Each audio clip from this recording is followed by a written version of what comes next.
Hello students, lecture 2 शुरू करते हैं। ठीक है, सबसे पहले रिवाइज करते हैं कि लेक्चर 1 में हम लोगों ने क्या क्या पढ़ा। लेक्चर 1 में सबसे पहले हम लोगों ने पढ़ा साइंस क्या होता है, उसके बाद फिजिक्स क्या होता है, उसके बाद फिजिकल क्वांटिटी के बारे में पढ़ा, फिजिकल क्वांटिटी के टाइप्स के बारे में पढ़ा, फंडामेंटल फिजिकल क्वांटिटी क्या होती है, डिराइव्ड फिजिकल क्वांटिटी क्या होती है। उसके बाद यूनिट्स के बारे में पढ़ा। यूनिट्स भी दो तरीके के होते हैं, एक फंडामेंटल यूनिट, एक डिराइव्ड यूनिट। ठीक है, फिर उसके बाद सिस्टम ऑफ यूनिट्स के बारे में पढ़ा। ठीक है, 4 सिस्टम ऑफ यूनिट्स होते हैं। ठीक है, FPS, MKS, CGS and SI unit system. ठीक है, तो अभी यूनिट्स के बारे में एक और चीज़ इंपॉर्टेंट होती है। यूनिट क्या होता है? यूनिट एक स्टैंडर्ड होता है जो हम लोग चूज़ करते हैं किसी भी फिजिकल क्वांटिटी को मेजर करने के लिए। ठीक है, तो एक और चीज़ इसमें इंपॉर्टेंट है, characteristics. Characteristics of base unit. अब बेस यूनिट क्या होता है? बेस यूनिट मतलब फंडामेंटल यूनिट। ठीक है, तो एक फंडामेंटल यूनिट चूज करेंगे हम लोग, उसकी कुछ बेसिक कैरेक्टरिस्टिक्स होनी चाहिए। ठीक है, ऐसा नहीं किसी भी चीज़ को उठा के हम लोगों ने यूनिट बोल दिया है ना, तो उससे हमको आगे चल के मेजरमेंट्स में गड़बड़ी आएगी। ठीक है, तो इसलिए हम लोग यूनिट इस तरह से यूनिट ऐसा चूज़ करें जो पर्टिकुलर, जिसकी कुछ पर्टिकुलर कैरेक्टरिस्टिक्स हो। ठीक है, और बेस यूनिट अगर सही चूज़ करेंगे तो हमारा जो डिराइव्ड यूनिट्स होगा वो भी सही आएगा। तो बेस यूनिट के 4 कैरेक्टरिस्टिक्स होने चाहिए। क्या होना चाहिए? सबसे पहले it should be easily available.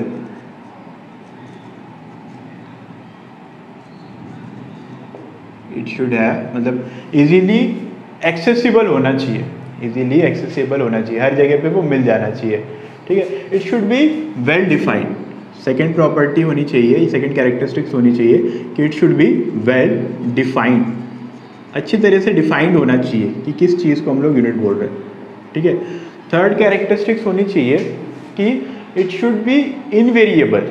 ठीक है, ऐसा नहीं होना चाहिए कि हमारा यूनिट जो है वो टेम्परेचर के साथ वेरी कर रहा है, टाइम के साथ वेरी कर रहा है, ऐसा नहीं होना चाहिए। तो जो हम लोग बेस यूनिट चूज़ करेंगे वो इनवेरिएबल होना चाहिए। ठीक है, तो इसके लिए हम लोग लिखेंगे इनवेरिएबिलिटी। ठीक है, फोर्थ कैरेक्टरिस्टिक्स होनी चाहिए कि it should be convenient in use. Convenience in use, it should be convenient in use. तो ये 4 बेसिक प्रॉपर्टीज होनी चाहिए कोई भी एक बेस यूनिट चूज करने के लिए। ठीक है, आगे चलते हैं, इसको लिख लीजिए, आगे चलते हैं फिर। अब यूनिट की एक और चीज़ यहाँ पे इंपॉर्टेंट होती है। ठीक है, क्या यूनिट इंपॉर्टेंट होती है? मेजरमेंट। अब कोई भी जब हम लोग मेजरमेंट लिखते हैं, किसी भी चीज़ का हम लोग मेजरमेंट लिखते हैं तो हमेशा इस फॉर्म में रहता है, n/u फॉर्म में रहता है, जहाँ पे छोटा n जो है वो न्यूमेरिकल वैल्यू होती है उसकी, यहाँ पे न्यूमेरिकल वैल्यू लिखते हैं और पीछे में हम लोग यूनिट लिखते हैं। पीछे में हम लोग यूनिट लिखते हैं। जैसे मैंने बोला ये कि ये एक रॉड है, इसकी लेंथ नापो, तो तुमने स्केल लगाई और नापा तो इसकी लेंथ आई 2 मीटर। तो तुमने बोला कि इसकी लेंथ जो है, इसकी जो लेंथ है, लेंथ का मेजरमेंट है वो 2 मीटर है। तो यहाँ पे ये जो 2 है वो न्यूमेरिकल वैल्यू है, इसको n1 बोलेंगे, और यहाँ पे m जो है वो यूनिट है, इसको u1 बोल लो। ठीक है, अब तुम्हारे पास एक और स्केल थी, सेंटीमीटर स्केल। तुमने सेंटीमीटर स्केल यहाँ पे लगाई और देखा कि इसकी जो लेंथ आ रही है वो 200 सेंटीमीटर आ रही। ठीक है, तो तुमने यहाँ पे लिखा कि लेंथ इक्वल टू 200 सेंटीमीटर। अब इसको बोल दो कुछ n2 और इसको बोल दो कुछ u2। ठीक है, अब क्योंकि एक ही क्वांटिटी को 2 अलग अलग यूनिट्स में मेजर किया है तुमने, तो इसकी खुद की लेंथ, इस ये रॉड की लेंथ सेम होनी चाहिए। ठीक है, तो इसका मतलब क्या, मैं ऐसा बोल सकता कि जो n1u1 है वो n2u2 के बराबर होना चाहिए। n1u1 should be n2 equal to n2u2। अब इससे हम लोग एक और चीज़ बोल सकते कि nu जो है वो एक कांस्टेंट है ना। इसका मतलब n जो है वो इन्वर्सली प्रोपोर्शनल टू u है। n जो है वो इन्वर्सली प्रोपोर्शनल टू u है। तो इससे मुझे क्या समझ रहा है? इससे मुझे ये समझ रहा है कि जितना बड़ा यूनिट होगा, जितना बड़ा यूनिट होगा उतना ज़्यादा, उतनी छोटी न्यूमेरिकल वैल्यू आई। ठीक है, जैसे यहाँ पे 2 मीटर में, मीटर और सेंटीमीटर दो यूनिट को कंपेयर करो तो मीटर बड़ा है एज कम्पेयर टू सेंटीमीटर। ठीक है, इसलिए ये वाला जो न्यूमेरिकल वैल्यू है इससे छोटी है, ये वाली न्यूमेरिकल वैल्यू इससे छोटी है। अब इसी के ऊपर हमको छोटे छोटे क्वेश्चंस पूछे जाते। कौन सा फॉर्मूला? ये वाला formula n1 u1 n2 u2 के बराबर होता है। ठीक है, क्वेश्चन पूछा गया कि convert 1 newton to dyne, 1 newton to, 1 newton को हम लोग को डाइन में कन्वर्ट करने बोला गया है ना। और डाइन को बोला गया सीजीएस में फोर्स का यूनिट है, सीजीएस में फोर्स का, न्यूटन एसआई यूनिट में है। ठीक है, अब एक मेरे को पता है कि 1 न्यूटन जो है वो 1 KG metre per second square के बराबर होता है। ठीक है, अब देखते हैं n1 u1 equal to n2 u2 formula लगा के। अब n1 की वैल्यू हो गई 1 न्यूटन इक्वल टू कितना डाइन है वो निकालना है। ठीक है, n2 की वैल्यू हो गई, n2 की वैल्यू x ले लो, n2 मुझे निकालना है। u1 की वैल्यू, u1 मेरे को बोला गया KG metre per second square, और u2 तुम्हारा है डाइन में इसका सीजीएस में, तो ग्राम का किलोग्राम का सीजीएस में ग्राम होगा, मीटर का सेंटीमीटर होगा, और सेकेंड का सेकेंड ही रहेगा। ठीक है, अब मैंने n1 u1 equal to n2 u2 लगा दिया, तो 1 into K G metre per second square equal to x into G gram centimetre per second square. ठीक है, अब इसको इसके नीचे ले लो, तो 1 into K G metre per second square divided by gram centimetre per second square ने second square को मारा। ठीक है, बेसिकली हमने को x की वैल्यू निकालनी है। अब केजी को ग्राम में कन्वर्ट करो, तो 1 kg equal to 1000 gram into ये मीटर को सेंटीमीटर में कन्वर्ट करो तो 100 centimetre divided by gram into centimetre, gram ने ग्राम को मारा, सेंटीमीटर ने सेंटीमीटर को मारा, तो x की वैल्यू जो है, x की वैल्यू 10⁵ आ गई। तो मैं यहाँ से बोल सकता कि 1 न्यूटन जो है वो 10⁵ डाइन के बराबर है, 10⁵ डाइन के बराबर है। तो ये एक यूनिट सिस्टम से दूसरे यूनिट सिस्टम में मैंने कन्वर्ट कर लिया। ठीक है, इसको उतार लीजिए। और क्वेश्चन दिया गया अपने को, कन्वर्ट 1 जूल टू अर्ग। 1 जूल कितने अर्ग के बराबर है वो निकालना है, तो लिख लेते 1 joule equal to some x erg. ठीक है, और अपने को इन्फॉर्मेशन दी गई कि जूल जो है, जूल को लिखा जाता है केजी मीटर स्क्वायर पर सेकेंड स्क्वायर, और अर्ग जो है वो सीजीएस यूनिट सिस्टम में है, सीजीएस सिस्टम ऑफ यूनिट्स में है। ठीक है, तो ये होमवर्क है, इसको आप सॉल्व। चलिए, तो यहाँ पे हम लोग ने अब क्या क्या पढ़ा, फिजिकल क्वांटिटी के बारे में पढ़ा, यूनिट्स के बारे में पढ़ा, यूनिट्स का पोर्शन यहाँ पे ख़त्म होता है। ठीक है, अब जहाँ पे मैंने फिजिकल क्वांटिटीज़ में डिराइव्ड क्वांटिटी पढ़ाया था, वहाँ पे मैंने बोला था कि यहाँ पे हम लोग 2-3 ही एग्जाम्पल लिख रहे, और एग्जाम्पल्स हम लोग आगे लिखने वाले, आगे पढ़ने वाले। ठीक है, 1-2 एग्जाम्पल वहाँ पे जो लिखा था वो था फोर्स। ठीक है, फोर्स को हम लोग किस तरह से लिखते हैं? ठीक है, फोर्स को हम लोग लिखते हैं मास इंटू एक्सेलरेशन, ये सब जानते हैं। ठीक है, और फोर्स जो है वो एक डिराइव्ड क्वांटिटी है। ठीक है, फोर्स जो है वो डिराइव्ड क्वांटिटी है।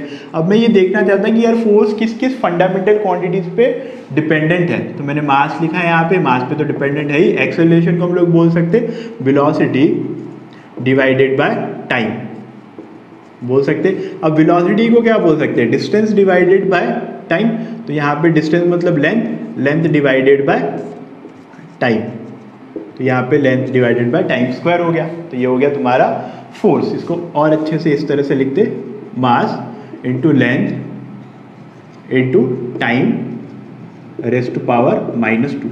ठीक है, अब सिमिलरली तो फोर्स जो है बेसिकली मास लेंथ और टाइम पे डिपेंडेंट है। इसी तरह से मैंने बोला कि यार वर्क का लिख के देखते, वर्क किस किस क्वांटिटी पे डिपेंडेंट है, तो वर्क का फॉर्मूला होता है फोर्स इंटू डिस्प्लेसमेंट। और फोर्स तो हम लोगों ने लिखा है mass into length into time raised to power -2 है, और इंटू लेंथ है तो लेंथ रेज़्ड टू पावर 2 हो गया। ठीक है, तो वर्क भी मास लेंथ और टाइम पे डिपेंडेंट है, लेकिन क्या फोर्स और वर्क सेम है? नहीं है। ठीक है, ये भी वो 3 क्वांटिटीज़ पे डिपेंडेंट है, ये भी वो 3 क्वांटिटीज़ पे डिपेंडेंट है, लेकिन ये यहाँ पे लेंथ ट्वाइस आ रहा है, यहाँ पे लेंथ 2 बार आ रहा है, यहाँ पे लेंथ 1 बार आ रहा है। तो ऐसी चीज़ हमको पढ़नी चाहिए जो इन दोनों क्वांटिटीज़ को अलग अलग दिखाए। ठीक है, तो उसको हम लोग बोलते हैं डायमेंशन। अब एक चीज़ हम लोग यहाँ पे पढ़ते हैं डायमेंशन, है ना। अब डायमेंशन क्या होता है? डायमेंशन बेसिकली कुछ नहीं है, ये वो पावर होते हैं जिनको, है ना, जो हम लोग फिजिकल क्वांटिटी या फंडामेंटल क्वांटिटीज पे चढ़ाते हैं to express a given physical quantity. ठीक है, इट इज अ, या ऐसा लिखो, they are the powers, they are the powers to विच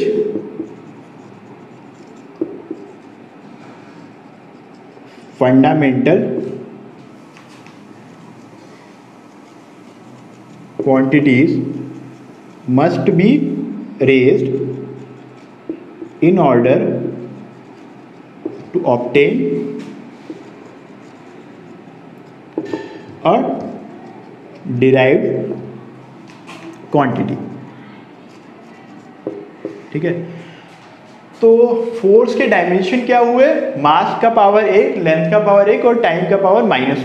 ठीक है, वर्क का पावर, वर्क का डायमेंशन क्या हुई, ये दोनों क्वांटिटी अलग है तो इनके डायमेंशन भी अलग होंगे। ठीक है, तो मास का पावर 1, लेंथ का पावर 2 और टाइम का पावर -2। ठीक है, अब इनको हम लोग डायमेंशन बोलेंगे, इनको हम लोग डायमेंशन बोलेंगे। अब लेकिन ये इस तरह से डायमेंशन लिखना थोड़ा सा लेंथी है, बार बार मास, लेंथ, टाइम लिखो, तो इसको थोड़ा सा कॉम्पैक्ट किया जाता है, इसको थोड़ा सिंबल फॉर्म में लिखा जाता है। उसके लिए हम लोग क्या करते हैं, कुछ बड़ी चीज़ नहीं करते, मास के जगह पे हम लोग कैपिटल M लिख लेते हैं और स्क्वायर ब्रैकेट लगा देते हैं। ठीक है, लेंथ जहाँ पे आती है, लेंथ फिजिकल फंडामेंटल क्वांटिटी जहाँ पे आती है उसको कैपिटल L लिख लेते हैं और स्क्वायर ब्रैकेट लगा देते हैं। टाइम, टाइम अगर है तो उसको स्क्वायर ब्रैकेट के अंदर कैपिटल T लिख लेते हैं। ठीक है, टेम्परेचर अगर है, टेम्परेचर अगर है तो टेम्परेचर को हम लोग लिखते हैं K स्क्वायर ब्रैकेट के अंदर। इलेक्ट्रिक करंट है, इलेक्ट्रिक करंट है तो उसको हम लोग A लिखते हैं, है ना। अमाउंट ऑफ सब्सटेंस अगर है तो मोल, फिर ल्यूमिनस इंटेंसिटी है तो CD। ठीक है, तो इस तरह से हम लोग लिखते हैं। तो ये जो फॉर्मूला है, ये जो अभी यहाँ पे हम लोग लिख रहे हैं, ये इसके डायमेंशंस है और इसको जब शॉर्ट करके हम लोग लिखते हैं तो मास की जगह पे M लिखना है, तो M1 L1 T-2, इसको बोला जाता है डायमेंशनल फॉर्मूला ऑफ फोर्स, है ना। अब सिमिलरली हम लोग वर्क के लिए भी लिख सकते हैं, वर्क के लिए क्या आएगा, M1 L1 M1 L2 T-2। ठीक है, तो ये जो ये चीज़ जो लिखी है इसको बोला जाता है डायमेंशनल फॉर्मूला फॉर वर्क। ठीक है, इसको उतार लीजिए और इस पे एग्जांपल्स देखते हैं। चलिए, तो ये सारे एग्जांपल्स हैं, इन सब के हमको डायमेंशनल फार्मूला हमको लिखना है। तो यहाँ पे हम लोग फार्मूला लिखेंगे, ज़रूरत होगी तो यहाँ पे हम लोग डायमेंशनल फार्मूला लिखेंगे और यहाँ पे हम लोग यूनिट लिखेंगे इसका। ठीक है, यहाँ पे हम लोग यूनिट लिखते हैं। ठीक है, एक्सेलरेशन, एक्सेलरेशन को डिफाइन किया जाता है वेलोसिटी पर यूनिट टाइम, है ना। और वेलोसिटी को डिफाइन किया जाता है मीटर पर, वेलोसिटी को डिफाइन किया जाता है डिस्टेंस पर यूनिट टाइम। ठीक है, तो यहाँ पे डायमेंशनल फॉर्मूला क्या होगा, M0 L1 T-2। ठीक है, वेलोसिटी मीटर पर सेकंड या length per time divided by time, तो length raised to power 1, time raised to power -2, है ना। इसका यूनिट क्या होता है, metre per second square. Velocity, velocity को डिफाइन किया जाता है डिस्टेंस या distance per unit time. Distance per unit time मतलब m की वैल्यू 0 है, l की वैल्यू 1 है और t रेज़ टू पावर -1 है। ठीक है, इसका यूनिट होता है metre per second. Power, power को डिफाइन किया जाता है वर्क पर यूनिट टाइम। अब वर्क का हम लोगों ने पीछे में ही लिखा है, वर्क का डायमेंशनल फॉर्मूला था M1 L2 T-2 divided by time भी है यहाँ, तो यहाँ पे आएगा M1 L2 T-3। तो ये हो गया इसके डायमेंशनल फॉर्मूला पावर का। इसका यूनिट होता है वैट, वैट होता है या इसको जूल पर सेकेंड भी बोलते हैं। टॉर्क, टॉर्क का यूनिट होता है, टॉर्क का फॉर्मूला होता है परपेंडिकुलर डिस्टेंस या R cross F, perpendicular distance into force. ठीक है, ये हम लोग रोटेशनल मोशन में पढ़ेंगे, तो अभी बस थोड़ा सा इंट्रोडक्शन, फॉर्मूला बस पता हो अपने को। तो R जो है वो डिस्टेंस है, डिस्टेंस इनटू फोर्स, फोर्स का डायमेंशन हमको पता है M1 L1 T-2, तो यहाँ पे इसका डायमेंशन आएगा M1 L2 T-2। ठीक है, इसका यूनिट होता है न्यूटन मीटर। ठीक है, आगे चलते हैं। पोटेंशियल एनर्जी, पोटेंशियल एनर्जी का फॉर्मूला था m × g × h। m होता है मास, g होता है acceleration due to gravity, h होती है हाइट। तो इसका डायमेंशनल फार्मूला, मास एक बार है तो m1, acceleration due to gravity g नापा जाता है मीटर पर सेकेंड स्क्वायर में, तो लेंथ एक बार time raise to power -2 into length, तो m1 L2 t -2 और इसका यूनिट क्या आता है जूल। आगे चलते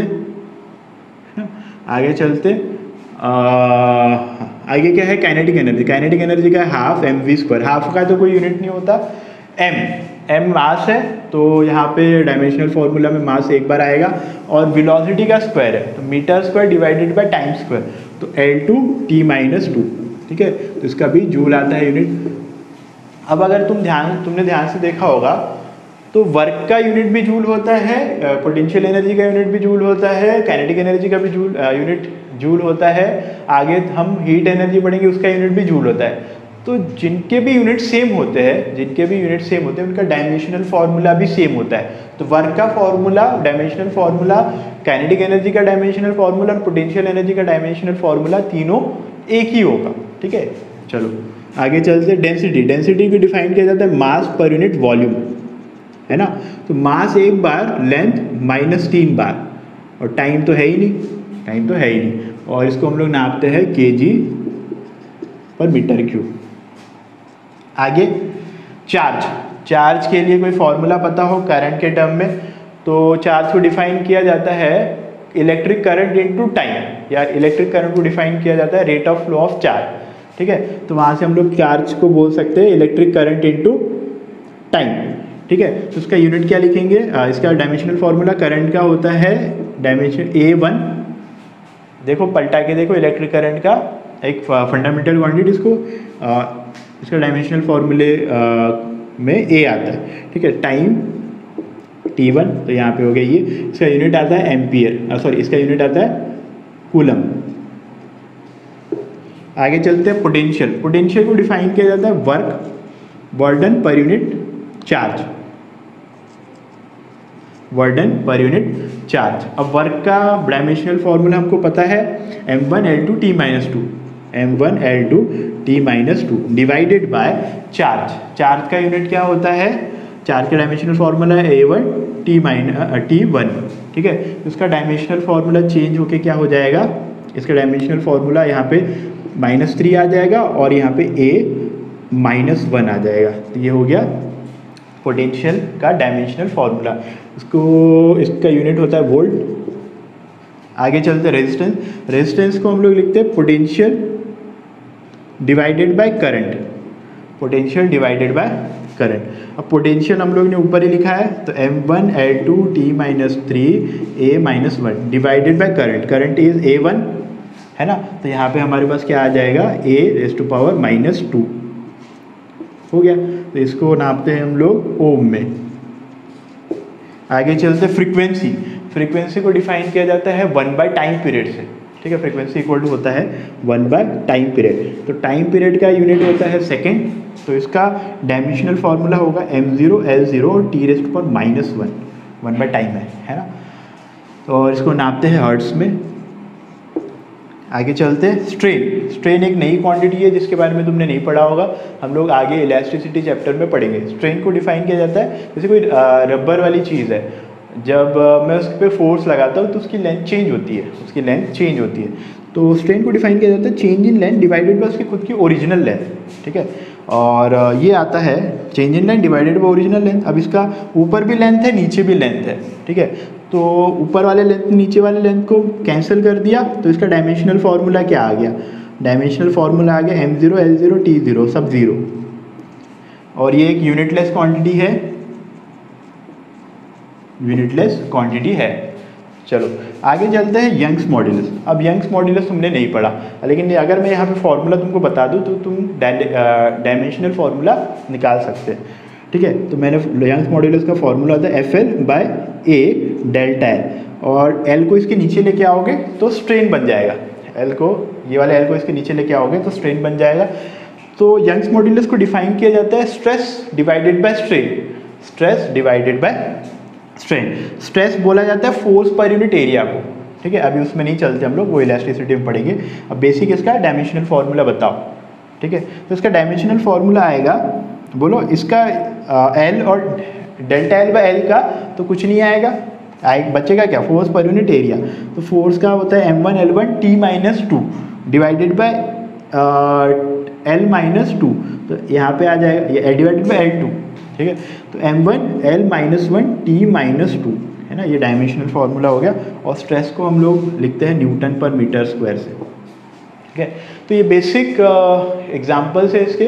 अब मुझे कोई भी क्वांटिटी दी जाए तो क्या मैं इसका डायमेंशनल फार्मूला लिख सकता, जब तक मुझे, है ना, उसमें लेकिन मेरे को फार्मूला पता होना चाहिए, है ना। हम जैसे जैसे धीरे धीरे आगे इन नए नई क्वांटिटीज़ के बारे में पढ़ेंगे, वहाँ पे उसका यूनिट भी पढ़ेंगे और उसका वहाँ पे डायमेंशनल फार्मूला भी लिखेंगे। तो यहाँ पे ये चीज़ ख़त्म नहीं होती, बहुत डिफरेंट क्वांटिटीज़ हमको आगे पढ़ना है 12th में। तो वो सारी धीरे जब जहाँ जहाँ पे हम लोग वो क्वांटिटीज़ पढ़ेंगे, वहाँ पे उसका यूनिट भी पढ़ेंगे और उसका डायमेंशनल फार्मूला भी पढ़ेंगे, ठीक है। इसको उतार लीजिए।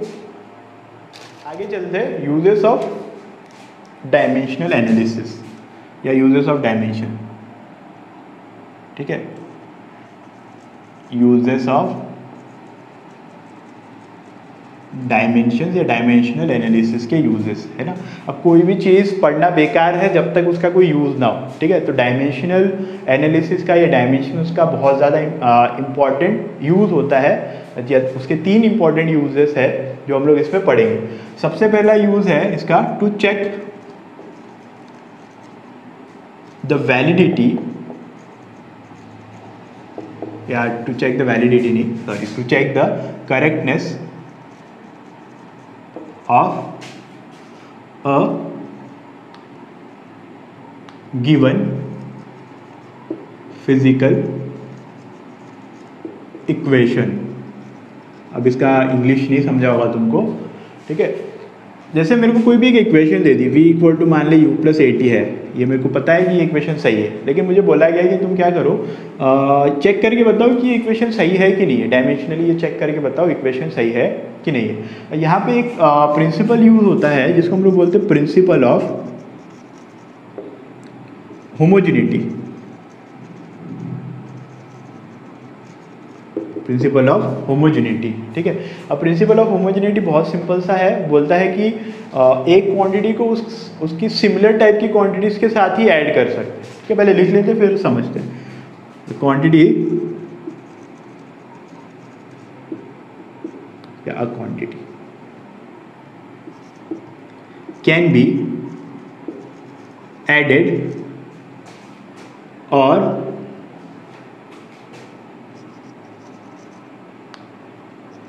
subtracted from same type of quantity, ठीक है। एक क्वांटिटी को उसी के सिमिलर क्वांटिटीज के साथ हम लोग ऐड या सब्ट्रैक्ट कर सकते हैं। एग्जांपल के लिए जैसे मैंने बोला कि 2 एप्पल है, इसमें तुम 2 मैंगो जोड़ो, ये 2 एप्पल जोड़ो, कितना हुआ, हम लोग बोल सकते हैं कि 4 एप्पल हो गए, ठीक है, 4 एप्पल हो गया। लेकिन इसी में अगर मैंने बोल दिया कि 2 एप्पल प्लस 2 मैंगो करो, तो क्या इसको मैं 4 एप्पल बोल सकता, नहीं बोल सकता, तो 4 मैंगो बोल सकता हूँ फिर, है ना। ये भी नहीं बोल सकता और ये भी नहीं बोल सकता, 4 फ्रूट्स बोल सकता हूँ लेकिन 4 एप्पल नहीं बोल सकता, 4 मैंगो नहीं बोल सकता, ठीक है। मतलब अगर मेरे को एप्पल को ऐड करना है तो वो एप्पल के साथ ही ऐड होगा, एप्पल के साथ ही ऐड होगा, है ना। सिमिलरली यहाँ पे जैसे इसका यूनिट क्या होता है, मीटर पर सेकेंड, है ना। यहाँ पे मुझे क्या मिल रहा है, मीटर पर सेकेंड, ठीक है। तो इसका भी यूनिट इन दोनों को मिला के इसका total unit metre per second ही होना चाहिए, तभी जाके इन दोनों को ऐड करके ये मीटर मिल रहा होगा, मीटर पर सेकंड मिल रहा होगा। 2 मीटर पर सेकंड को ऐड करने के बाद ही मीटर पर सेकंड मुझे मिलेगा, है ना। मीटर को मीटर में ही जोड़ सकते, मीटर को केजी में नहीं जोड़ सकते, मीटर को हम लोग केजी में नहीं जोड़ सकते, ठीक है। तो ये प्रिंसिपल है, ठीक है। अब इसको हम लोग को चेक करना है कि ये इक्वेशन डायमेंशनली सही है कि नहीं है। तो मैंने इक्वेशन लिखी v equal to u plus 80। अगर ये प्रिंसिपल समझ में आ गया तो कोई बड़ी बात नहीं है, ठीक है।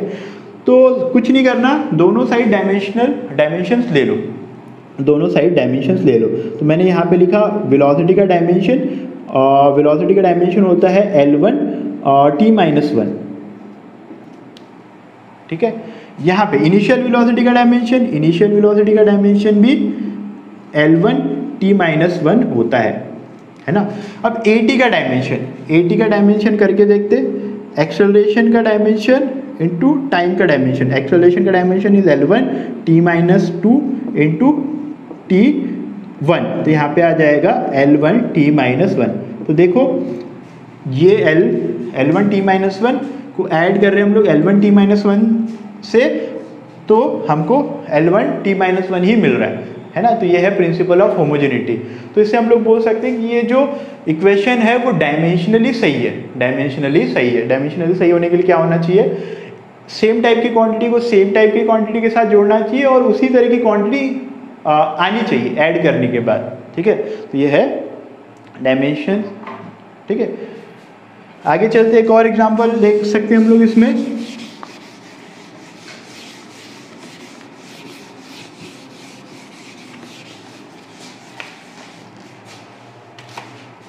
तो सेकेंड इक्वेशन मेरे को बोल दिया कि मेरे को पता है सेकेंड इक्वेशन क्या है, v² = 2s v² = 2s u² plus 2as, ठीक है। अब इसके डायमेंशन और इसके डायमेंशन अगर सेम होंगे तो ही ये इक्वेशन डायमेंशनली सही होगी। तो सबसे पहले मैंने v² का डायमेंशन लिखा, तो v² का डायमेंशन मेरे को बताने की जरूरत थी, L2 t-2 आएगा। u² के डायमेंशन लिखे मैंने, तो वो भी L² t-2 आएगा, है ना। इनिशियल वेलोसिटी और फाइनल वेलोसिटी हो, यूनिट क्या होगा, मीटर पर सेकंड ही होगा, तो डायमेंशन भी सेम होंगे, ठीक है। अब मैंने क्या किया, 2 का तो कोई डायमेंशन नहीं होता, तो a इंटू एस के डायमेंशन लिखे, तो a इंटू एस के डायमेंशन लिखे, तो a का क्या आता है, metre per second square into metre, तो metre square plus second square उसका यूनिट हो गया, तो उसके डायमेंशन आ गए L2 t-2। तो इसके डायमेंशन और इसके डायमेंशन मैच कर रहे हैं, दो सेम टाइप की क्वांटिटी को ऐड करने के बाद सेम टाइप की क्वांटिटी ही मिल रही है, तो ये इक्वेशन भी डायमेंशनली सही है। अब तुम तीसरी इक्वेशन भी चेक कर सकते हैं, S = ut plus half at²। Half का फिर से कोई डायमेंशन नहीं है, कोई यूनिट नहीं है, इसलिए जहाँ पे यूनिट नहीं होगा वहाँ पे डायमेंशन भी नहीं होगा, ठीक है। चलो लिख लो इसको, ये तुम्हें करना है। अपने को एक क्वेश्चन पूछ लिया इसमें कि अपने को बोला कि force = A plus BT plus C/D plus T, ठीक है। फोर्स इस तरह से एक्सप्रेस किया गया है, force = A plus BT plus C/D plus T, जहाँ पे ABCD तुम्हारे कोई वेरिएबल है और जो T है, T जो है वो टाइम है और F तो फोर्स है, F जो है फोर्स है। तो मेरा क्वेश्चन ये था, find dimension of A, dimensions of B, dimensions of C and dimensions of D। ये सब कुछ निकालना है मुझे, ठीक है, ये सब कुछ मुझे निकालना है। स्क्रीन पॉज करके ट्राई कीजिए। करते हैं इसको। सबसे पहले यहाँ पे क्या लिखा है, न्यूटन, है ना, मतलब kg, इसका डायमेंशन क्या होगा, m1 l1 t-2, तो यहाँ पे भी m1 l1 t-2 होना चाहिए, है कि नहीं। और इन दोनों का मिला के भी m1 l1 t-2 होना चाहिए, क्योंकि सेम टाइप की क्वांटिटी को सेम टाइप की क्वांटिटी के साथ ही ऐड या सब्ट्रैक्ट कर सकते हैं और सेम टाइप की क्वांटिटी ही आएगी। तो इसका डायमेंशन अगर फोर्स का है तो इसका भी फोर्स का आना चाहिए, और इन दोनों का मिला के भी फोर्स का आना चाहिए, और इसका पूरे का फोर्स का आना चाहिए, ठीक है। तो मैंने डायरेक्टली बोल दिया कि A का जो डायमेंशन है वो फोर्स के डायमेंशन के बराबर है, और फोर्स का डायमेंशन होता है m1 l1 t-2, हो गया। अब B का लिखते हैं, तो B इंटू T का डायमेंशन भी फोर्स के डायमेंशन के बराबर होना चाहिए, मतलब m1 l1 t-2 होना चाहिए। लेकिन मेरे को तो B का डायमेंशन पूछा गया था, तो B का dimension = m1 l1 t-3, time को उसके नीचे ले गया, है ना, हो गया सिंपल। फिर C का डायमेंशन और D का डायमेंशन। अब C को पहले छोड़ो, D को देखो, ठीक है। D को मैंने ध्यान से देखा तो D किस में ऐड हो रहा है, टाइम में ऐड हो रहा है, D टाइम में ऐड हो रहा है, तो D का dimension should be equal to time का डायमेंशन, है ना। D का dimension should be equal to time का डायमेंशन, तो D का डायमेंशन भी आ गया मेरे पास। अब बचा कौन, अब बचा है हमारा C, ठीक है। अब C का डायमेंशन डिवाइडेड बाय टाइम बोल दो, इसका दोनों का मिला के, तो ये इसका भी डायमेंशन टाइम है, इसका भी डायमेंशन टाइम है, ठीक है। Should be equal to force का डायमेंशन, है ना, ये पूरा मिला के भी फोर्स के बराबर आना चाहिए। तो C का dimension should be equal to m1 l1 t-1, तो ये सी के डायमेंशन भी हम लोगों ने निकाल लिए। तो ए का डायमेंशन आ गया, बी का डायमेंशन आ गया, सी का डायमेंशन आ गया और डी का डायमेंशन आ गया। ठीक है, लिख लीजिए। एक और क्वेश्चन कर दे इस पर, एग्जाम्पल करते हैं, है ना। अपने को बोला गया कि इस तरह की इक्वेशन दी गई, ठीक है, P minus A by V square into V minus B equal to R T. ठीक है, अब ए और बी वेरिएबल्स है, P प्रेशर है, V वॉल्यूम है, कैपिटल T जो है वो टेम्परेचर है और R जो है वो गैस कांस्टेंट। अब पता नहीं तुमने आइडियल गैस इक्वेशन पढ़ी है कि नहीं। पीवी आइडियल गैस इक्वेशन होती है PV इक्वल टू nRT। ठीक है, तो वहाँ पे R जो है वो गैस कांस्टेंट होता है, वही वाला R ये है। ठीक है, इस इक्वेशन को वॉन डेर वाल्स इक्वेशन बोला जाता है, वॉन डेर वाल इक्वेशन बोला जाता है। ठीक है, इस तरह की इक्वेशन दे दी अपने को। ठीक है, अपने को बोला गया क्या करो, अच्छा क्वेश्चन तो लिखा ही नहीं, क्वेश्चन बोला गया find the dimensions of A, find the dimensions of B। ये दोनों अपने को पूछ लिया गया। ट्राई कीजिए। चलिए इसको अटेम्प्ट करते हैं। अब ये मल्टीप्लाई वगैरह भी करने की कोई ज़रूरत नहीं है ना। अब कुछ बच्चों ने क्या किया होगा, इन दोनों ब्रैकेट को मल्टीप्लाई किया होगा, फिर ये चार क्वांटिटीज़ आएगी सब एडिशन में या सब्ट्रैक्शन में, और वो इक्वल टू आर टी आएगा। फिर परेशान हो गए होंगे कि सर आर का डायमेंशन कहाँ से लिखे, आर का तो लिखा ही नहीं आपने, है ना।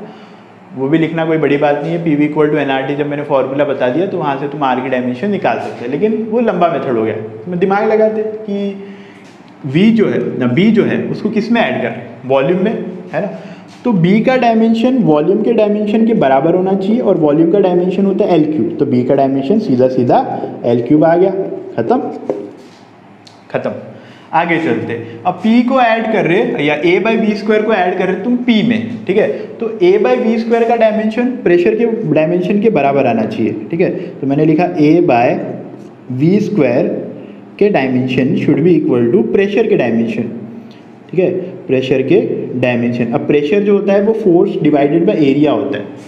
ठीक है, फोर्स डिवाइडेड बाय एरिया होता है। फोर्स के डायमेंशन हमको पता है M1 L1 T minus 2 divided by यहाँ पे एरिया है तो L2।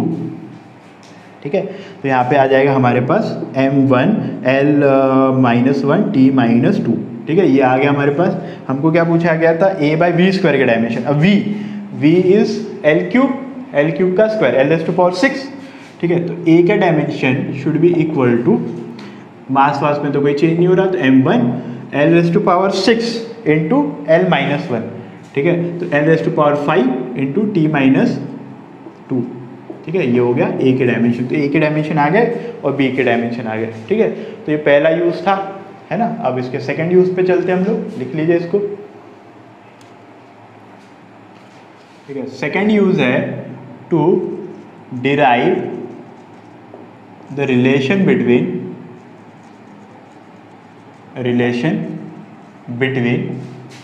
Various physical quantities. ठीक है, ये भी डायमेंशनल फॉर्मूले के यूज़ से हम लोग ये रिलेशन डिराइव कर सकते हैं, है ना।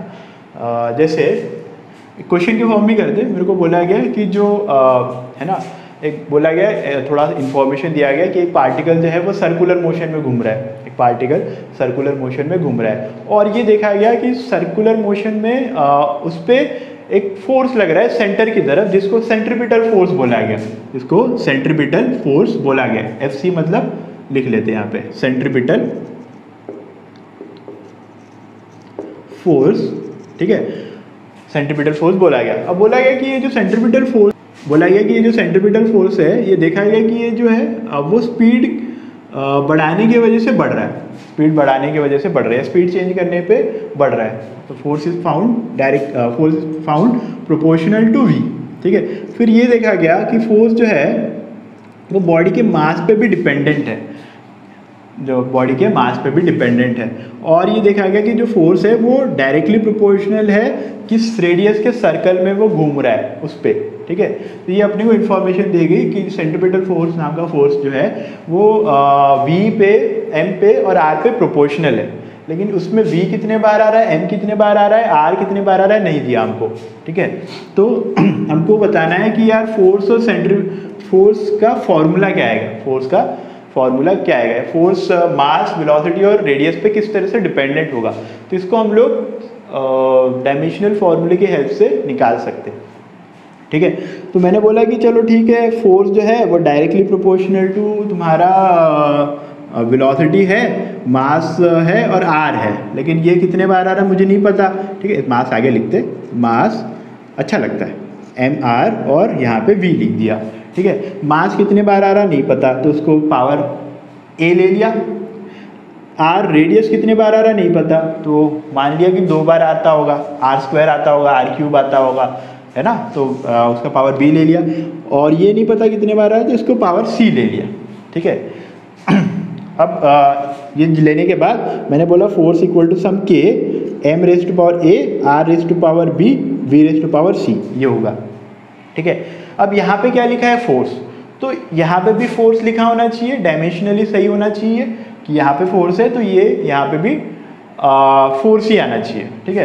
मैंने दोनों साइड डायमेंशंस ले लिए, तो डायमेंशन लिए तो फोर्स का डायमेंशन होता है m1 L1 T-2, ये मुझे याद हो गया होगा अभी तक। K मान ले एक नॉन डायमेंशनल कांस्टेंट है जिसका कोई डायमेंशन नहीं है, ठीक है। तो हमारे पास इसका m का पावर, m का डायमेंशन है ना, m का तो m raise to power a, r length है, तो length raise to power b, और वेलोसिटी को मैंने खोल दिया, वेलोसिटी को हम लोग लिखेंगे लेंथ पर लेंथ डिवाइडेड बाय टाइम, तो यहाँ पे L raise to power C divided by T raise to power ठीक है, T raise to power minus C, ठीक है, ये लिख लिया मैंने। अब दोनों साइड मास का पावर सेम होना चाहिए, लेंथ का पावर सेम होना चाहिए, टाइम का पावर सेम होना चाहिए, तभी ये डायमेंशनली सही होगा। बस कुछ नहीं करना, अब इक्वेशन हमको दिख जाएगी डायरेक्टली।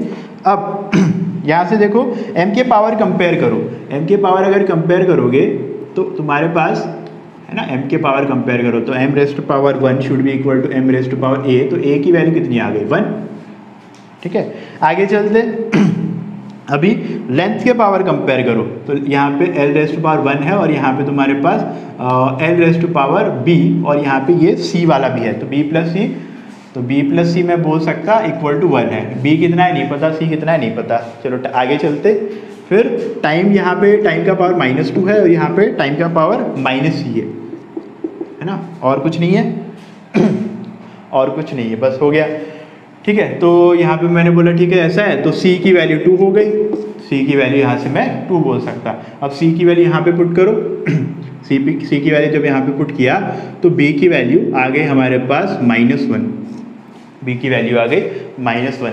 तो फोर्स जो है, अब A B C की वैल्यू इस वाले फॉर्मूले में डाल दो, तो force equal to K m raise to power A, A कितना है 1 है, तो m1 है ना, R रेज टू पावर -1 है ना, -B-1 है तो R माइनस नीचे है, और वेलोसिटी रेज टू पावर 2, तो यहाँ पे v स्क्वायर है। तो ये हो गया तुम्हारा फोर्स का फॉर्मूला। एक्सपेरिमेंटली ये देखा गया कि K की वैल्यू 1 आती है एक्सपेरिमेंटली, है ना, इसको हम लोग डिराइव नहीं कर सकते, ठीक है। तो फोर्स का फॉर्मूला आ गया mv² डिवाइडेड बाय r। ये कौन सा फोर्स है, सेंट्रीपिटल फोर्स है, इसको हम लोग सर्कुलर मोशन में पढ़ेंगे, ठीक है। सेंट्रीपिटल फोर्स का फॉर्मूला हम लोगों ने डिराइव कर दिया। बस हमको बता दे कि यार जो फोर्स है या कोई चीज़ जो है वो इन क्वांटिटीज़ पर डिपेंडेंट है, तो हम लोग फॉर्मूला डिराइव कर सकते हैं with the help of dimensions, ठीक है। लिख लीजिए इसको, एक दो और क्वेश्चन कर लेते हैं इसी पे, ठीक है। अब अपने को बोला गया एक हमारे पास सिंपल पेंडुलम है, सिंपल पेंडुलम सब जानते होंगे, एक थ्रेड से मान लिया यहाँ पे बॉब लटका दिया मैंने और इसको हल्का सा डिस्प्लेस करके छोड़ दिया, तो ये ऑसिलेशन करेगा, इसको हम लोग सिंपल पेंडुलम बोले, ठीक है। तो बोला गया अब वो ऑसिलेशन करने का एक टाइम होता है, ठीक है, कितने टाइम में वो एक रोटेशन या एक ऑसिलेशन कंप्लीट करता है, उसको टाइम पीरियड बोला जाता है, ठीक है।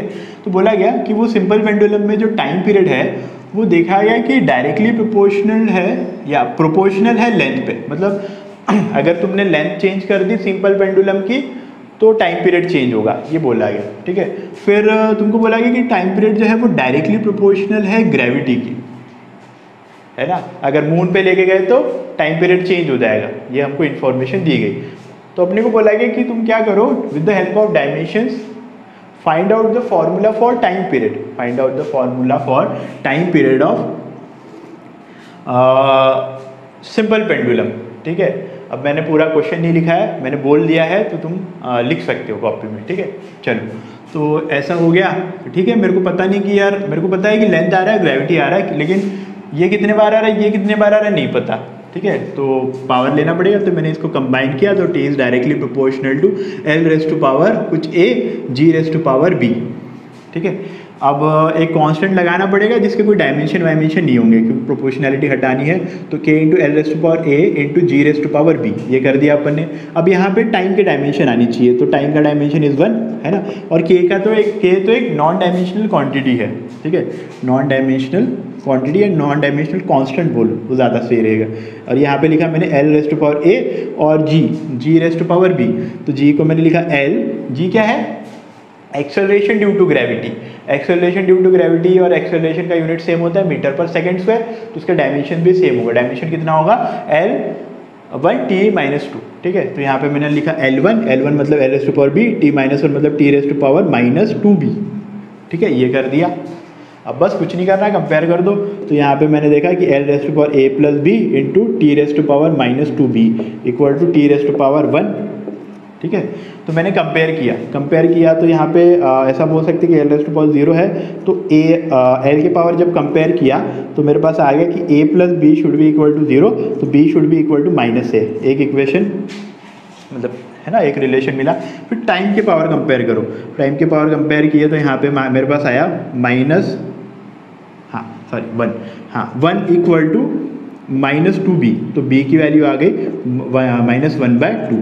तो b की वैल्यू जब -1/2 आ गई तो a की वैल्यू कितनी आएगी, a की वैल्यू आ गई 1/2, ठीक है। तो टाइम पीरियड का फॉर्मूला क्या हुआ, टाइम पीरियड का फॉर्मूला हुआ t equal to K into L raise to power कितना, L raise to power is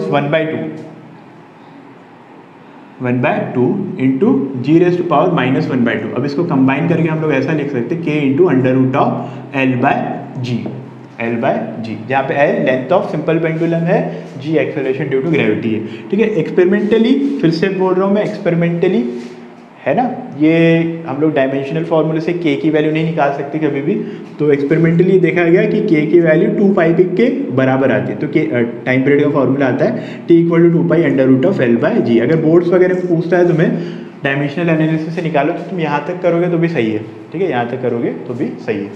ये फॉर्मूला हो गया। एक और कर लेते, लास्ट क्वेश्चन इस पे। अब इसमें क्वेश्चन में दिया गया अपने को कि एक स्ट्रिंग है जिसको हम लोग ने पूरी तरह से स्ट्रेच करके रखा है, यहाँ से दोनों को मतलब दोनों एंड्स को हम लोगों ने फिक्स सपोर्ट से लगा के रखा है ना, टाइट है स्ट्रिंग। अब क्या किया मैंने, इसको वाइब्रेट किया तो ये क्या होगा, ये ऑसिलेट करेगी तो ऑसिलेशन की फ्रीक्वेंसी आएगी, और ये अपने को इन्फॉर्मेशन दी गई कि वो जो frequency of oscillation of string है वो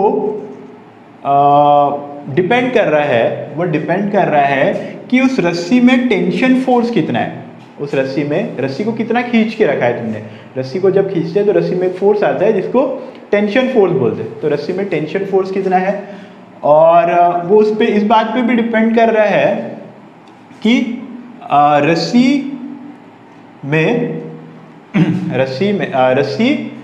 की मास पर यूनिट लेंथ क्या है, ठीक है। यहाँ पे हम लोगों ने लिखा है म्यू होता है रस्सी का मास पर यूनिट लेंथ, ठीक है, ये होता है। और अपने को बोला गया कि फ्रीक्वेंसी जो है वो फिर से डिपेंड कर रही लेंथ ऑफ द स्ट्रिंग पे, ठीक है, लेंथ ऑफ द स्ट्रिंग पे डिपेंड कर रही है, ठीक है। तो ये अपने को इक्वेशन कि फ्रीक्वेंसी किस पे डिपेंड करती है वो अपने को दिया गया, ठीक है। तो अपने को बोला गया कि बताओ फ्रीक्वेंसी का फॉर्मूला क्या होगा, तो कोई बात नहीं, हम लोग डायमेंशनल एनालिसिस से फ्रीक्वेंसी का फॉर्मूला निकाल सकते हैं। तो मैंने लिखा frequency equal to K into T into mu into L, ठीक है। अच्छा, म्यू का जो, इसको म्यू बोलेंगे, म्यू का यूनिट क्या है, मास पर यूनिट लेंथ, इसका डायमेंशन क्या होंगे m1 l-1, ठीक है। चलो, तो ये मेरे को नहीं पता कि ये कितने बार आ रहा है, ये कितने बार आ रहा है, ये कितने बार आ रहा है। अच्छा, टी टाइम नहीं है, कैंसिल मत कर देना, टी टेंशन है, टी क्या है, टेंशन इन स्ट्रिंग, ये फोर्स होता है, ये फोर्स होता है। ठीक है, अब कुछ नहीं करना, आप दोनों साइड पहले तो ये कितने बार आ रहा है, ये कितने बार आ रहा है, ये कितने बार आ रहा है नहीं पता तो इसका पावर ए ले लो, इसका पावर बी ले लो, इसका पावर सी ले लो, और फ्रीक्वेंसी का तो अपने को पता ही है। अब दोनों साइड डायमेंशन ले लो तो यहाँ पे आ जाएगा t-1। फ्रीक्वेंसी का डायमेंशनल फार्मूला अगर डाउट होगा कि ये कैसे आया तो थोड़ा रिवर्स करके देखना, वीडियो दिख जाएगा। ठीक है, t⁻⁻1 k तो एक नॉन डायमेंशनल कांस्टेंट है।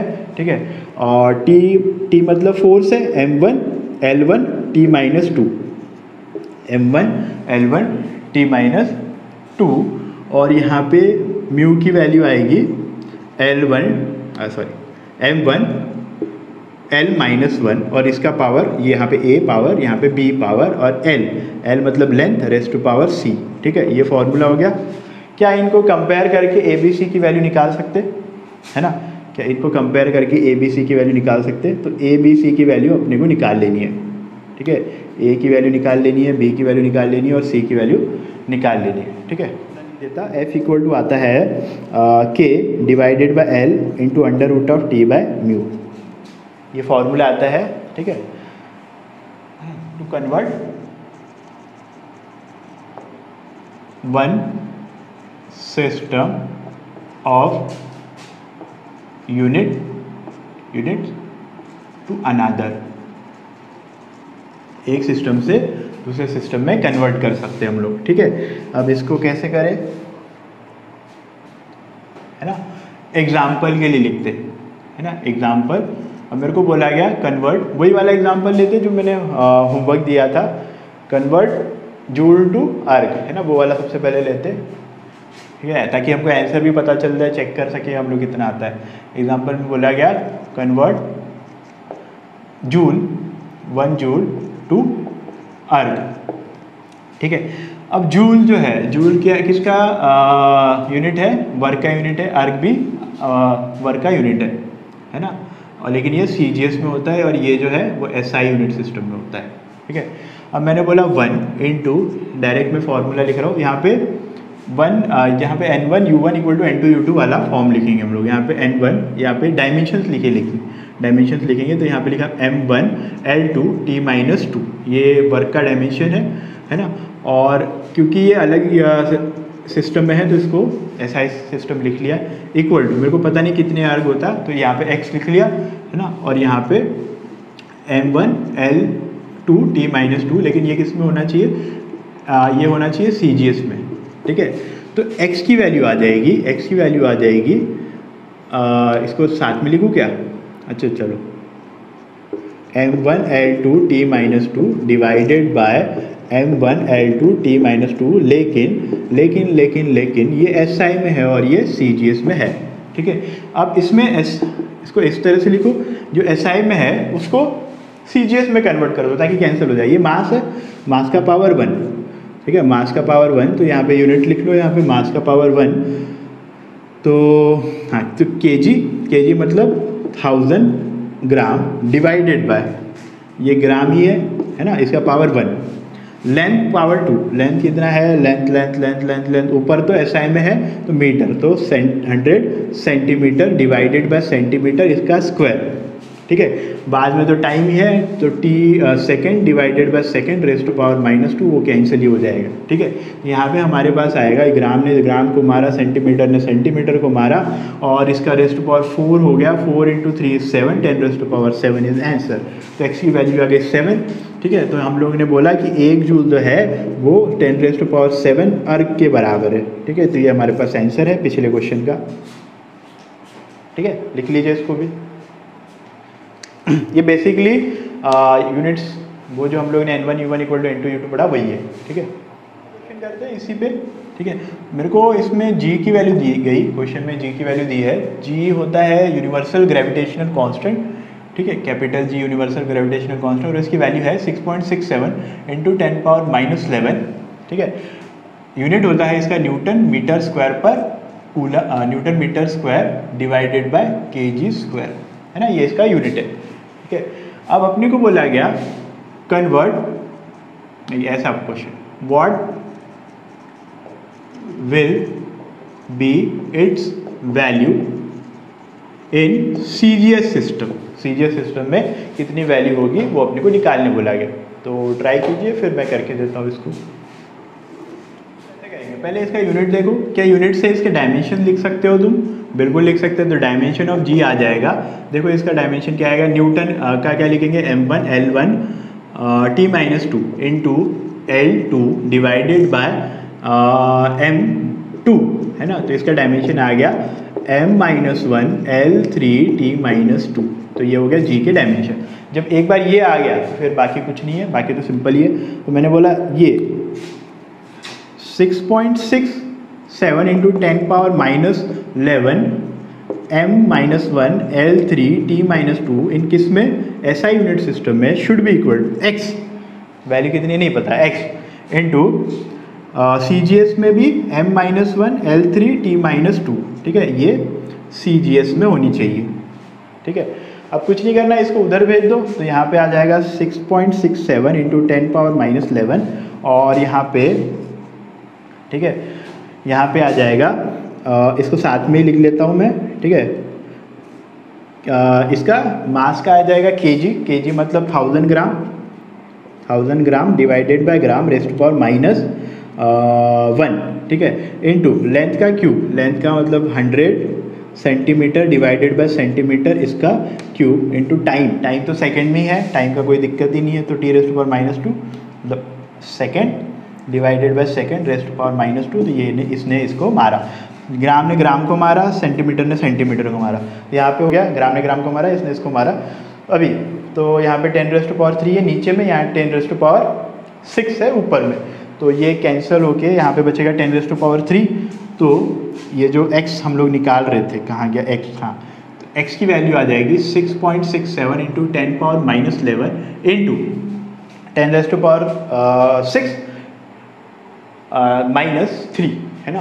तो 10⁻3। तो हमारे पास आंसर आया 6.67 इंटू 10⁻8, ठीक है, इन CGS यूनिट सिस्टम, ठीक है। x की वैल्यू ये आ गई। अब G की वैल्यू हम लोग ऐसा लिखेंगे, G equal to 6.67 into 10⁻8 dyne centimetre square divided by gram square, है ना। हो गया ये, ठीक है। ये थर्ड यूज़ हो गया इसका। तो 3 यूजेस थे, तीनों यूजेस हम लोग ने पढ़ लिए। अभी इसके कुछ लिमिटेशंस होते हैं, वो हम लोग देखते हैं, फिर यहाँ पे चैप्टर ख़त्म। इससे डायमेंशनल एनालिसिस की यूज़ से हम लोग नॉन डायमेंशनल कॉन्स्टेंट्स को डिराइव नहीं कर सकते, है ना। यहाँ पे हम लोग बोल सकते हैं कि नॉन डायमेंशनल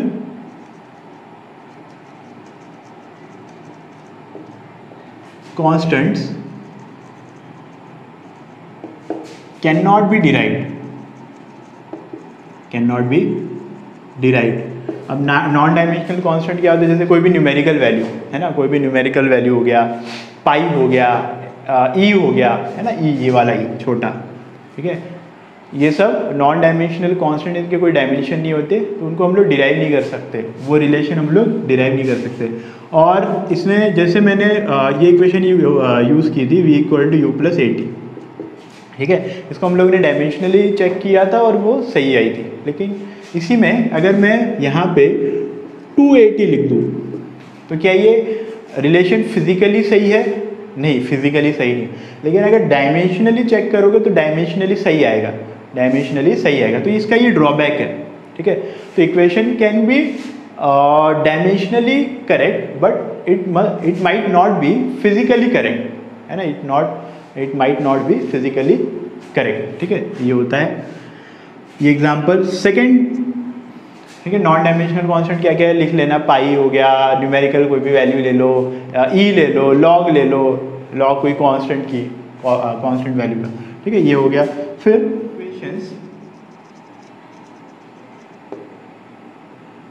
कंटेनिंग इक्वेशंस और relations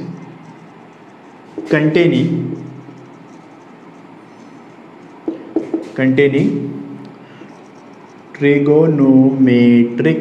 trigonometric ratios, exponential constants, है ना, और एंड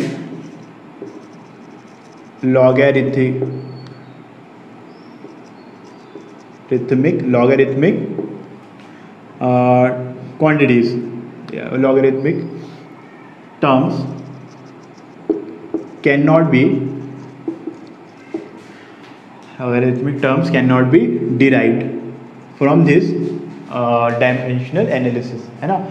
कैसे, जैसे मैंने बोल दिया tan थीटा क्या होता है, opposite side divided by adjacent side, है ना, एडजेसेंट साइड, ठीक है। तो साइड ने साइड को मारा, लेंथ ने लेंथ को मारा, तो इसका डायमेंशन जो आएगा वो आएगा m0, L0 और T0, ठीक है। तो इसका कोई डायमेंशन नहीं होता, तो अगर इसका कोई डायमेंशन नहीं है तो कभी ये कोई रिलेशन में हम लोग इसको डिराइव नहीं कर सकते, नहीं कर सकते एकदम। और एक्सपोनेंशियल कांस्टेंट या एक्सपोनेंशियल वेरिएबल जैसे e raise to power x हो गया, a raise to power x हो गया, है ना, इसको एक्सपोनेंशियल वेरिएबल्स बोला जाता है। तो ये टर्म्स हम लोग कभी डायमेंशनल एनालिसिस से डिराइव नहीं कर सकते, ठीक है। जैसे मैंने बोल दिया 4 रेज़ टू पावर लॉग, है ना, 4 रेज़ टू पावर कुछ भी, 4 रेज़ टू पावर मान ले x डिवाइडेड बाय y, ऐसा कुछ है, तो इसको डिराइव करके बताओ।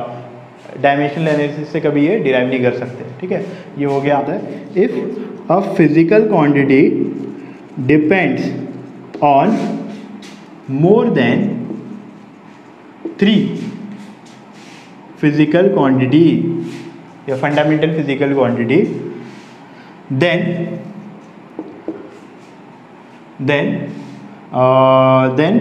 the relation between them cannot be derived, है ना। then relation between them cannot be derived, है ना। एग्जाम्पल के लिए जैसे मैंने बोला क्या बोला कि जो फोर्स है वो इन क्वांटिटीज़ पे डिपेंडेंट है ना, वेलोसिटी पे, एरिया पे, प्रेशर पे, है ना, टाइम पे, ठीक है। तो ये 4 क्वांटिटीज़ हो गई, है ना। तो बोला गया है कि यार बताओ डायमेंशनल फार्मूला या फार्मूला क्या आएगा फोर्स का, ये चीज़ चारों क्वांटिटीज़ पे डिपेंडेंट है। तो यहाँ पे देखो तुम क्या करोगे, ए ले लोगे, यहाँ पे बी लोगे, यहाँ पे सी लोगे, यहाँ पे और भी कुछ जोड़ना है तो ले लो, लेंथ वेंथ ले लो, ठीक है, यहाँ पे कुछ डी ले लो, ठीक है। अब ये 4 वेरिएबल्स हो गए A B C D. 4 variables को सॉल्व करने के लिए मिनिमम 4 इक्वेशंस चाहिए होती है। अब जब तुम पावर्स कंपेयर करोगे तो मिनिमम तुमको 3 इक्वेशन मिलेगी, है ना, तुमको 3 इक्वेशन मिलेगी। तुम्हारे पास वेरिएबल 4 है, तो 3 इक्वेशन से 4 वेरिएबल सॉल्व नहीं हो सकता, इसलिए हम लोग यहाँ से फोर्स का फॉर्मूला नहीं निकाल सकते, ठीक है। तो ये है थर्ड लिमिटेशन। तो ये इसके 3 लिमिटेशंस है, वो भी इम्पॉर्टेंट है, ठीक है, वो भी इम्पॉर्टेंट है, ठीक है। अभी मैं 2 क्वेश्चन दूंगा, 2 अच्छे वाले क्वेश्चन दूंगा, उसको तुम सॉल्व करना, और अगर तुम्हें नहीं आता है वो तो मुझे कमेंट में बताना, मैं उसको सॉल्व करके दूंगा, ठीक है। ठीक है, तो ये इसके 2 क्वेश्चंस हैं। पहला क्वेश्चन है, इसमें अपने को चार्ज, ये Q जो है चार्ज दिया गया है ना, Q equal to Q not भी मैक्सिमम चार्ज है, e raise to power exponential function raise to power minus T, यहाँ पे t जो है वो टाइम है, r जो है वो रेजिस्टेंस है, और c जो है वो कैपेसिटेंस है, ठीक है। ऐसा फॉर्मूला दिया गया। ये बेसिकली चार्जिंग ऑफ कैपेसिटर है, क्या उसमें हम लोग ये फॉर्मूला पढ़ते हैं, ठीक है। तो हमको बोला गया इसमें कैपेसिटेंस का डायमेंशनल फार्मूला बताओ, कैपेसिटेंस का डायमेंशनल फार्मूला बताना है, ठीक है। अब वही लॉजिक यूज़ करना है, सेम लॉजिक कि e रेज़ टू पावर यहाँ पे कुछ भी यहाँ पे डायमेंशनलेस क्वांटिटी आनी चाहिए, यहाँ पे m0, ये इसके ऊपर, e के ऊपर m0 L0 T0 आना चाहिए, ठीक है, सेम, है ना, क्योंकि a के ऊपर कोई डायमेंशन वाली चीज़ नहीं आ सकती, है ना। सेकंड क्वेश्चन दिया है y equal to a sine of omega t minus kx, ठीक है। a होता है एम्पलीट्यूड, है ना, t होता है टाइम, t जो है वो टाइम दिया गया, और x जो है वो डिस्प्लेसमेंट है ना। ये बेसिकली एक वेव की इक्वेशन है, वेव ट्रैवल करती है, ठीक है। तो वेव की इक्वेशन दी गई अपने को, और अपने को बोला गया तुम इसमें, अच्छा इसको ओमेगा बोलते हैं, ये तुम्हारे लिए नया टर्म होगा, इसको याद रखो, W है, राउंड वाला W, इसको ओमेगा बोला जाता है। अब ओमेगा के डायमेंशंस निकालने हैं और के के डायमेंशन निकालने हैं, है ना। अब इसमें क्या चीज़ यूज़ करोगे कि साइन के अंदर डायमेंशनलेस क्वांटिटी आनी चाहिए, है ना, और ये डायमेंशनलेस क्वांटिटी आनी चाहिए, ये डायमेंशनलेस क्वांटिटी आनी चाहिए, ठीक है। तो उससे तुम्हारे दोनों क्वेश्चन हो जाएंगे, ठीक है। आगे नेक्स्ट क्वेश्चन है, in a new system of units the fundamental quantities length mass length and time are replaced by acceleration A, इसको रो बोलते हैं, है ना, रो डेंसिटी को रिप्रेजेंट करने के लिए यूज़ किया जाता है, डेंसिटी एंड फ्रीक्वेंसी, है ना। इनको इन तीन क्वांटिटीज़ को हम लोगों ने इन तीन क्वांटिटीज से रिप्लेस किया। Then find the formula for force, है ना, find the formula of force, है ना, in given new system of units, है ना, इन न्यू सिस्टम, ठीक है। अब इसको कैसे करोगे, है ना, अब इसको ऐसा करोगे, जो फोर्स है, फोर्स क्या होता है, m1 l1 t माइनस, है ना, m1 l1 t माइनस 2, ठीक है। ठीक है, अब क्या करोगे, फोर्स जो है वो ऐसा है कि एक्सेलरेशन के कितना पावर है नहीं पता मेरे को, तो a रेज़ टू पावर कुछ p ले लो, है ना, रो रेज़ टू पावर कुछ q ले लो, और कहाँ गया, हाँ, फ्रीक्वेंसी रेज़ टू पावर कुछ r ले लो, ठीक है। तो बेसिकली मेरे को पी क्यू आर की वैल्यू निकालनी है, तो दोनों साइड डायमेंशंस ले लो, फोर्स के dimension should be equal to इनके डायमेंशंस, बिला के डायमेंशंस, ठीक है। तो उससे तुम्हारे पास पी क्यू आर की वैल्यू आ जाएगी, ठीक है। तो हो गया, तो यहाँ पे ये चैप्टर खत्म होता है, और नेक्स्ट चैप्टर हम लोग पढ़ेंगे वेक्टर्स, ठीक है। चलिए लिख लीजिए इसको, और इसमें कोई डाउट होगा तो कमेंट करिए।